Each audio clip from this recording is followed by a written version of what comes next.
Pinagutos ng DILG sa mga operatibang naghahanap sa most wanted na si Charlie Atong Ang na magsuot ng body cam.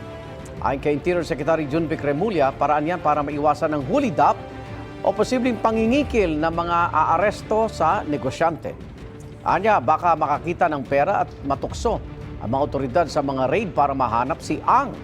Kahapon, pinuntahan ng mga taga-CIDG ang isang farm ni Ang sa Tanawang, Batangas pero hindi siya natagpuan doon. Ayon naman sa Bureau of Jail Management and Penology, nakahanda sa Santa Cruz District Jail sa Laguna sakaling maaresto si Ang. Gayun din ang mga kulungan sa San Pablo, Laguna at Batangas. Sa mga nasabing lugar, may arrest warrant o pending na mga kaso si Ang kaugnay sa mga nawawalang sabungero. Samantala, isinuko na ng abogado ni Ang sa Mandaluyong Police ang 5 sa 6 na baril na nakarehistro sa pangalan ni Ang. Pinagpapaliwanag ang kampo sa isang rifle na hindi raw na-surrender dahil nawala umano.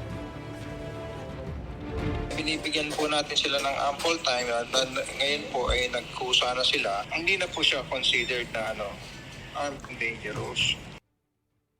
Igan, mauna ka sa mga balita, mag-subscribe na sa GMA Integrated News sa YouTube para sa iba't ibang ulat sa ating bansa.